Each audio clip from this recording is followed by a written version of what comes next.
अस्सलाम वालेकुम जी। तो ये सोर्सेज ऑफ लॉ का पार्ट 3 है। इसमें हम पढ़ेंगे प्रेसिडेंट। ये प्रेसिडेंट नहीं पढ़िएगा, ये प्रेसिडेंट है। Precedent is the most important source of law.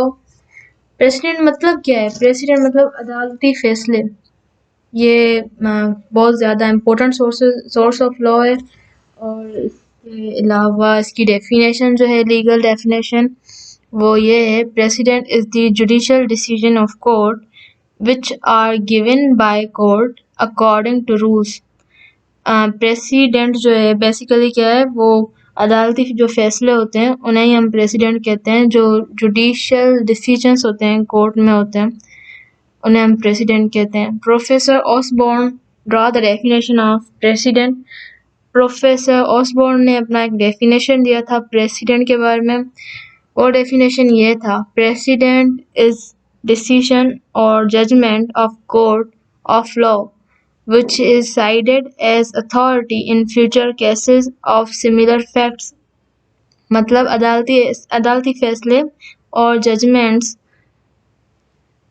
जो फ्यूचर केसेस में फॉलो हो। मतलब कोई अगर किसी फैसले में जज साहब ने कोई फैसला दिया और उसमें किसी भी केस का फैसला दिया सुप्रीम कोर्ट के जज ने, तो वो जो केस है, अगर सिमिलर केस किसी सबऑर्डिनेट कोर्ट यानी कि मिसाल कराची की सिटी कोर्ट में आ गया, तो कराची की सिटी कोर्ट को वही फॉलो करना पड़ेगा, उसके फैक्ट्स के हिसाब से ही चलना पड़ेगा, वैसे ही उसकी जजमेंट देनी पड़ेगी जैसे सुप्रीम कोर्ट ने दी है, उसके खिलाफ नहीं जाना पड़ेगा। तो ये प्रेसिडेंट है। Not all the decisions of court are precedent. सारे फैसले जो होते हैं वो सारे के सारे प्रेसिडेंट नहीं होते। जो जज साहब रिपोर्ट करते हैं, रिकमेंडेड फॉर रिपोर्टिंग, वही होते हैं precedent. It has two main parts: ratio decidendi and obiter dicta. ये लीगल टर्म्स हैं, तो इनकी मीनिंग है: रेशो डिसाइडेंडी मतलब means reason of decision, means on which principle this decision is made, what was the reason, then it will be followed as a precedent। मतलब reasons, particular reasons होते हैं हर एक case के जिसकी वजह से उन्हें फॉलो किया जाता है। तो रेशो डिसाइडेंडी वही है। और ऑर्बिटर डिक्टा जो इररिलेवेंट फैक्ट, जो जजमेंट होती है, जो जज साहब कोई जजमेंट देते हैं, जब कोई फैसला देते हैं, तो उसमें रीजंस भी होते हैं। वो ए टू ज़ी एक पूरा पेज भरा हुआ होता है। मसलन ये एक पूरे पेज पे जजमेंट है, वो पूरा भरा होता है, तो उसमें रीजंस भी होते हैं और सारी बातें भी होती हैं कि ऐसे हुआ, ये इसके बाद ये हुआ, ये हुआ। तो कुछ इररिलेवेंट फैक्ट्स भी होते हैं जिन्हें हम बाय द वे फैक्ट्स भी कहते हैं। ऑर्बिटर डिक्टा, ऑर्बिटर डिक्टा वही है, irrelevant facts। A judgment of court which is irrelevant that is not followed by court as a precedent।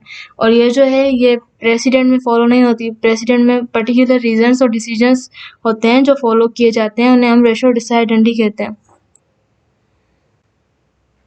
उसके बाद है स्टेयर डिसीसेस। स्टेयर डिसीसेस ये भी लीगल टर्म्स हैं। It means stand behind decision. मतलब कोई सुप्रीम कोर्ट या फिर हाई कोर्ट कोई फैसला दे रही है, तो ये फर्ज होता है किसी भी लोअर कोर्ट का कि हायर कोर्ट के फैसले माने। तो इसे हम स्टेयर डिसीसेस कहते हैं। द जुडिशियल डिसीजन और judicial procedure followed similarity with other courts in similar cases। Stare decisis means courts must stand behind the decisions with each other in the similar cases for the certainty of law। ताकि जो law में certainty रहे, lower courts must follow the decisions of the higher courts। इसका मतलब यही है। और हैं kinds of precedent. There are 4 kinds of precedent: original precedent, declaratory precedent, binding precedent and persuasive precedent. सबसे पहले देखते हैं ओरिजिनल प्रेसिडेंट क्या है। ओरिजिनल प्रेसिडेंट जो है it is the first decision of the court that followed in the future.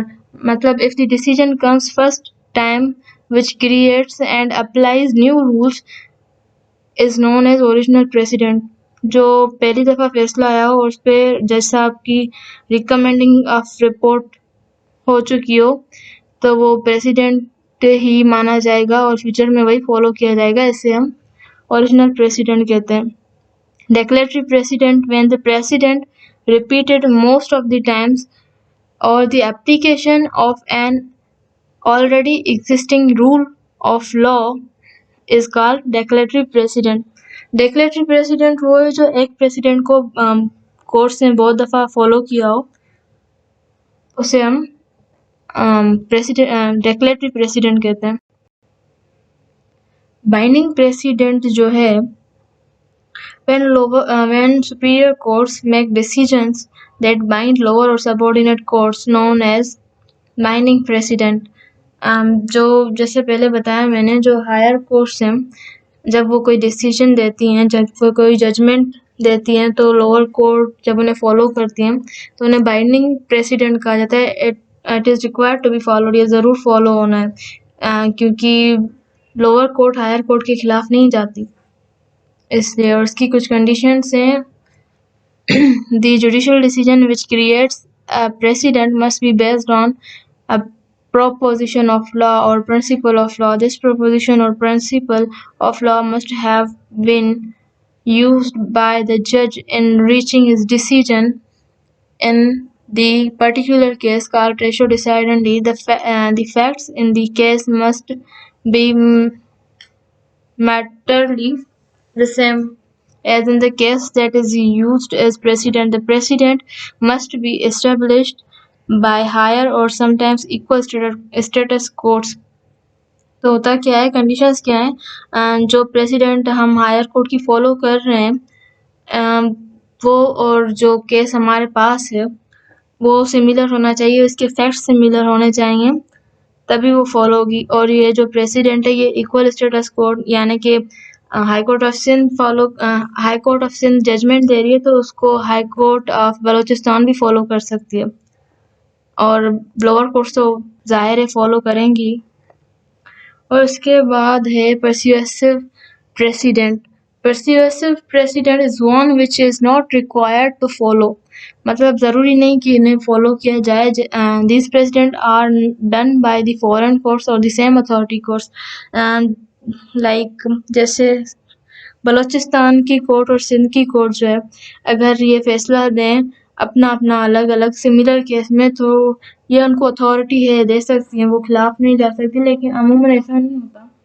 वो एक दूसरे के खिलाफ नहीं जाती लेकिन हो भी सकता है वो अपने हिसाब से अलग फैसला दें और वो अपने हिसाब से अलग दें. और वैसे ही होती हैं फॉरेन कोर्ट्स. जैसे अगर अमेरिका की सुप्रीम कोर्ट है कोई फैसला दे तो ज़रूरी नहीं पाकिस्तान की सुप्रीम कोर्ट भी वही फैसला दे किसी के सिमिलर केस के हिसाब से. और इसकी भी कुछ कंडीशंस हैं. Conditions for persuasive precedent. It is the precedent which is based on question of fact or point of fact. Any other statement of law is irrelevant to the decision and such statements are sometimes called obstructa which means these are said by the ways. तो यही है persuasive precedent. आज हमारा complete हुआ और इसके साथ sources of law भी कंप्लीट हुआ. कल देखते हैं आउटलाइन के हिसाब से जो टॉपिक होगा हम वही पढ़ेंगे. तब तक के लिए अल्लाह हाफिज़.